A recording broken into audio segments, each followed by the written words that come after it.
നിനക്കായി മാത്രം. അവൾ ചിരിച്ചു. അവൻ അവളുടെ അടുത്തേക്ക് വന്നു. പുറകിലൂടെ അവളെ കെട്ടിപ്പിടിച്ച് അവൻ്റെ ശ്വാസം അവളുടെ പിൻകഴുത്തിലെത്തുന്നുണ്ടായിരുന്നു. അവളുടെ പിൻകഴുത്തിൽ അവനൊരു ചുംബനം നൽകി. അവൾ ഒന്ന് പിടഞ്ഞു.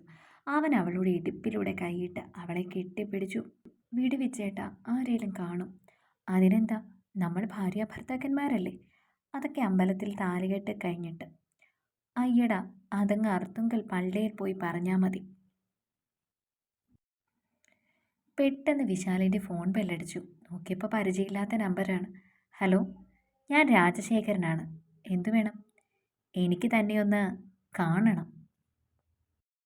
എന്തിനാ? ഫോണിൽ കൂടി പറയാൻ പറ്റില്ല, നേരിട്ട് കാണണം. പേടിക്കണ്ട, ഉപദ്രവിക്കാനൊന്നുമല്ല. എനിക്ക് പേടിയൊന്നുമില്ല. എങ്കിൽ അമ്പാട്ടേക്ക് വരൂ. എപ്പോൾ? വൈകുന്നേരം. ഓക്കെ. കോള് കട്ട് ചെയ്ത് അവൻ അവളെ നോക്കി പറഞ്ഞു, നിന്റെ തറവാട്ടിൽ നിന്നാ. എന്നെ ഒന്ന് കാണണമെന്ന്. വേണ്ട, പോകണ്ട. നീ പേടിക്കാതിരിക്കേ, ഞാനൊന്ന് പോയി കണ്ടിട്ട് വരാം. വേണ്ട, അവരെന്തെങ്കിലും ചെയ്യും. ഇല്ലടി, എന്നോട് തറവാട്ടിലേക്ക് ചെല്ലാനാണ് പറഞ്ഞത്. ഏതായാലും അവിടെ വെച്ച് കൊല്ലില്ലല്ലോ. എങ്കിലും അത് വേണ്ട വെച്ചേട്ടാ, എനിക്ക് പേടിയാ. നീ പേടിക്കാതെ ഞാനൊന്ന് പോയി തിരക്കിയിട്ട് വരാം. നിനക്ക് പേടിയാണെങ്കിൽ ഞാൻ നിരഞ്ജനയും ഒപ്പം കൂട്ടാം, പോരെ? അവൾ വലിയ സന്തോഷമില്ലാതെ തലയാട്ടി. പിന്നെ ഞാൻ പോകുന്ന കാര്യം അച്ഛനോടും അമ്മയോടും പറയണ്ട, അവരും ടെൻഷൻ അടിക്കും. അവൻ നിരഞ്ജനെ വിളിച്ച് കാര്യം പറഞ്ഞു. ഡാ, ഞാൻ പറഞ്ഞിട്ട് പോണ്ട, അയാൾ അത്ര ശരിയൊന്നുമല്ല. എന്താ പറയാനുള്ളതെന്ന് അറിയണ്ടേ? ഏതായാലും അവരുടെ തറവാട്ടിലല്ലേ. നീ ഒറ്റയ്ക്ക് പോകണ്ട, നമ്മുടെ ദേവനെ വല്ലതും കൂട്ടിപ്പോ. ഞാനിവിടെ പാലക്കാടായിപ്പോയി. മോളെ വാ, നമുക്ക് കഴിക്കാം. അവരൊക്കെ ഇനി വരുമ്പോൾ ഒരുപാട് സമയമാകും. വിച്ചേട്ടൻ വന്നിട്ട് ഞാൻ കഴിച്ചോളാം അമ്മേ. എങ്കിൽ അത് മതി, ഞാൻ കുളിച്ച് വരാം. ഞാൻ പണ്ട് മുതലേ കുളത്തിലാണ് കുളി. ഇവിടുത്തെ അടുത്ത് നമ്മുടെ തൊടിയിലാണ് കുളം. അമ്മ പെട്ടെന്ന് വരാട്ടോ. ഓക്കെടാ. വിശാല് പോയി അരമണിക്കൂർ കഴിഞ്ഞപ്പോഴാണ് അമ്പലത്തിൽ നിന്നും വിളിക്കുന്നത്. വിവാഹത്തിന് ആവശ്യത്തിന് അതിലേക്ക് പെട്ടെന്ന് എത്തണമെന്ന്. ഉടനെ തന്നെ വാസുദേവ മേനോൻ അവിടേക്ക് പുറപ്പെട്ടു. ശരിയമ്മേ. വിശാലും ദേവനും പുറത്തേക്ക് ഇറങ്ങിയപ്പോൾ രാജശേഖരൻ രണ്ടുപേരെയും ക്ഷണിച്ചു അകത്തേക്ക് ഇരുത്തിയിരുന്നു. എന്താ പറയാനുള്ളത്? വിശാൽ തുടക്കമിട്ടു.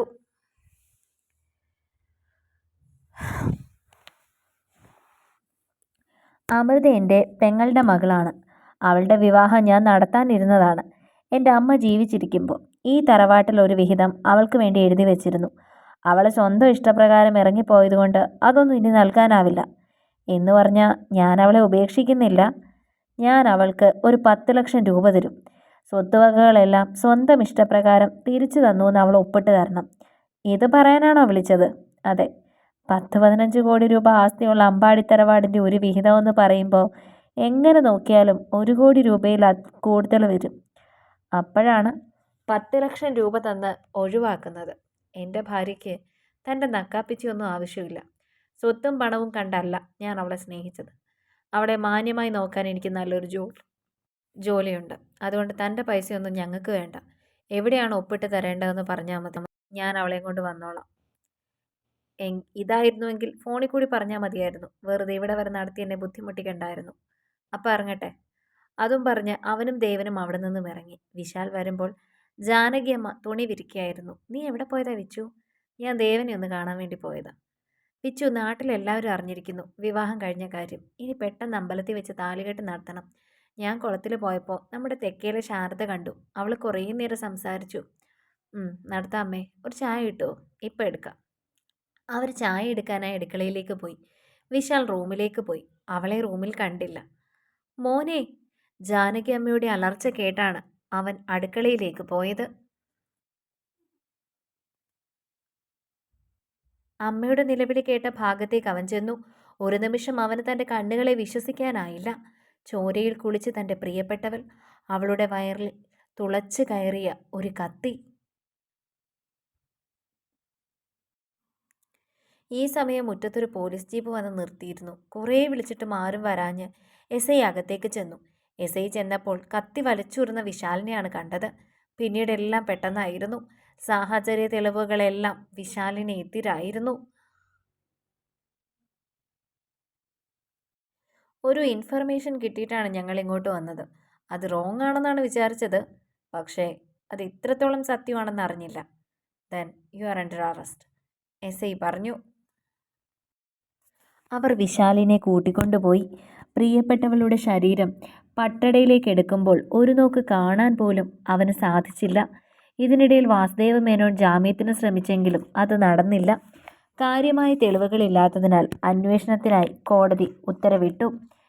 വിശാൽ തിരികെ വീട്ടിലെത്തി. പക്ഷേ കയ്യെത്തും ദൂരത്ത് തനിക്ക് നഷ്ടമായ ജീവിതം അവൻ്റെ മനസ്സിൽ വല്ലാത്ത തളർച്ച നൽകിയിരുന്നു. എങ്കിലും ആരായിരിക്കും അത് ചെയ്തത്? അതെ, അയാൾ തന്നെ, രാജശേഖരൻ. അതിനയാൾ ബുദ്ധിപൂർവ്വം തന്നെ ഇവിടെ നിന്ന് മാറ്റി. എങ്കിലും അമൃത ഈ ലോകത്തില്ലെന്നറിഞ്ഞപ്പോൾ അവന് സഹിക്കാൻ പറ്റുന്നതിലും അപ്പുറമായിരുന്നു അത്. അവൻ രാജശേഖരൻ്റെ വീട്ടിൽ പോയി പ്രശ്നമുണ്ടാക്കി. നിരഞ്ജനും ദേവനും അവനെ കൂട്ടിക്കൊണ്ടുവന്നു. പിന്നീട് 2 വർഷക്കാലം സ്വന്തം മനസ്സ് കൈവിട്ടു പോയപ്പോൾ അവനൊരു മാനസികാരോഗ്യ കേന്ദ്രത്തിലെത്തി. ഒരിക്കൽ അച്ഛൻ എന്തോ നെഞ്ചുവേദന പോലെ വന്ന് താഴെ വീണപ്പോൾ ബ്ലഡ് കോട്ടിംഗ് കുറഞ്ഞു കാണുന്ന കരുതാൻ നെഞ്ചിൽ അമർത്തി നോക്കിയപ്പോൾ അയൽപ്പക്കത്തുള്ള ആരോ പറഞ്ഞു മകൻ അച്ഛനെ കൊന്നു എന്ന്. ഭ്രാന്തുള്ള മകൻ അത് ചെയ്യുമല്ലോ. പിന്നീട് തൻ്റെ കണക്കുകൂട്ടലുകളെല്ലാം തെറ്റിച്ച് പോസ്റ്റ്മോർട്ടം റിപ്പോർട്ടിൽ അച്ഛൻ്റെ ശരീരത്തിൽ വിഷം ചെന്നിരുന്നു എന്നറിഞ്ഞു. അതെങ്ങനെ സംഭവിച്ചതാണെന്ന് ഇന്നും തനിക്കറിയില്ല. ഒന്നും കണ്ടുപിടിച്ച് ആരോടും കണക്ക് തീർക്കാൻ ചെന്നിട്ടില്ല. അതിന് കാരണം മറ്റൊന്നുമല്ല, പ്രായമായ അമ്മയുടെ ഭയമാണ്. മകനെ നഷ്ടപ്പെടുമോ എന്ന അമ്മയുടെ ഭയം. എങ്കിലും ഞാനത് കണ്ടെത്തുക തന്നെ ചെയ്യും. എന്നാണെങ്കിലും ഞാൻ എന്ത് ശിക്ഷ വിധിച്ചാലും കോടതി എന്നെ ശിക്ഷിക്കില്ല. കാരണം ഞാൻ ഭ്രാന്തനാണല്ലോ. എല്ലാം പറഞ്ഞു കഴിഞ്ഞപ്പോൾ വിശാലിൻ്റെ കണ്ണുകൾ നിറഞ്ഞിരുന്നു. നിത്യ പതുക്കെ നടന്നു ചെന്ന് അയാളുടെ തോളിൽ പിടിച്ചു. സോറി സർ, അറിയില്ലായിരുന്നു എനിക്ക് ഇത്രയും വലിയൊരു ദുഃഖം സാറിൻ്റെ മനസ്സിലുണ്ടെന്ന്. ഇനി തനിക്കൊന്നും അറിയണ്ടല്ലോ. ഒരു കാര്യം കൂടി അറിയണം സർ. എന്താണ്? സാറിൻ്റെ ജീവിതം ഇങ്ങനെ വീണ്ടും വെറുതെ കളയാനാണോ ഉദ്ദേശിക്കുന്നത്? എല്ലാം മനസ്സിലാക്കിയ ഒരാൾ സാറിൻ്റെ ജീവിതത്തിലേക്ക് വരികയാണെങ്കിൽ ഒരു ജീവിതത്തിന് സാറിന് ചിന്തിച്ചുകൂടെ? ഇല്ല നിത്യ, എനിക്കതിന് കഴിയില്ല. താൻ അങ്ങനെ ഒരു ആഗ്രഹം മനസ്സിൽ കൊണ്ട് നടക്കുന്നു എന്നറിഞ്ഞ നിമിഷം തന്നെ ഞാൻ അതുകൊണ്ടാണ് തന്നോടെല്ലാം മറക്കണമെന്ന് പറഞ്ഞത്. അമൃതയുടെ സ്ഥാനത്ത് മറ്റൊരാളെ കാണാൻ കഴിയില്ല. അതുകൊണ്ട് താൻ എല്ലാം മറക്കണം. ഇത്രകാലം താൻ വിവാഹം കഴിക്കാതിരുന്നത് എന്നെ ഉദ്ദേശിച്ചാണെങ്കിൽ ഇനി മറക്കണം. മറ്റൊരു വിവാഹത്തിന് സമ്മതിക്കണം. ഇത്ര നാളും ഞാൻ കാത്തിരുന്നത് എന്തെങ്കിലും സാറിനെ കാണുമെന്ന് വിചാരിച്ചല്ല, ഇനി ഒരിക്കലും കാണുമെന്ന് പ്രതീക്ഷിച്ചതല്ല. സാറ് പറഞ്ഞ പോലെ പതിഞ്ഞു പോയ ആ സ്നേഹം എൻ്റെ മനസ്സിൽ നിന്ന് മായില്ല. ഈ ലോകത്ത് ഒരാളെ പ്രണയിക്കാൻ അവരുടെ പോലും സമ്മതം വേണ്ട എന്നുള്ളതാണ് ഞാൻ മനസ്സിലാക്കിയ പ്രേമത്തിൻ്റെ പ്രപഞ്ച സത്യം. നിത്യ പ്ലീസ്, ഞാൻ പറയുന്നത് താനൊന്ന് മനസ്സിലാക്ക്. ഞാൻ അറിയാൻ വന്നത് അറിഞ്ഞു. ഇനി ഞാൻ പോവാം. എൻ്റെ ചിന്താഗതികളെ ഉപദേശിച്ച് മാറ്റാമെന്ന് സാറ് വെറുതെ ആഗ്രഹിക്കേണ്ട. എൻ്റെ മനസ്സിൽ നിന്ന് സാറ് പോവില്ല ഒരിക്കലും. അത് സാറിന് എന്നെ വേണ്ടെന്ന് പറഞ്ഞാലും പോവില്ല. അപ്പം ഞാൻ പോട്ടെ. അവൾ തിരിച്ച് ഫ്ലാറ്റിലെത്തി കുളിച്ചു. അവൾക്ക് ഒരുപാട് സന്തോഷം തോന്നി. സാർ ഒരു തെറ്റും ചെയ്തിട്ടില്ല. ഒരു പെൺകുട്ടിയെ ആത്മാർത്ഥമായി സ്നേഹിച്ചു എന്നല്ലാതെ. അമൃതയെ അത്രയും ഭ്രാന്തമായി സ്നേഹിച്ച സാറിന് തൻ്റെ സ്നേഹം കണ്ടില്ലെന്ന് നടിക്കാൻ കഴിയില്ല, അവൾ ആശ്വസിച്ചു. മീര വന്നപ്പോൾ സാറിനെ കണ്ട കാര്യങ്ങൾ പറഞ്ഞ വിവരങ്ങളുമെല്ലാം പങ്കുവച്ചു. പാവം സാറ്, ഞാൻ വെറുതെ സംശയിച്ചു. ഞാൻ പറഞ്ഞില്ലേ അറിഞ്ഞതൊന്നും അല്ല സത്യമെന്ന്. തുടർന്നവൾ പപ്പയെ വിളിച്ചു. മത്തായിച്ച ഫ്രീ ആണോ? ആണെടാ, നീ കാര്യം പറ. ഞാനിന്ന് വിശാൽ സാറിനെ കണ്ടു. മറുവശത്ത് നിശബ്ദത. ഹലോ പപ്പ, കേൾക്കുന്നുണ്ടോ? ഉണ്ട്. എന്നിട്ട് ബാക്കി പറ. ഞാൻ കാര്യങ്ങളെല്ലാം പപ്പയോട് വിശദീകരിച്ചു. ഞാൻ പറഞ്ഞില്ലേ പപ്പ, സാർ അങ്ങനെയൊന്നും ചെയ്യില്ലെന്ന്. നീ ഇനി അയാളെ കാണാൻ നിൽക്കണ്ട. ഒന്നും ഞെട്ടി. കാരണം ഇങ്ങനെയൊരു മറുപടി ആയിരുന്നില്ല അവൾ പ്രതീക്ഷിച്ചത്. പപ്പ, അത് ഞാൻ പറയുന്നത്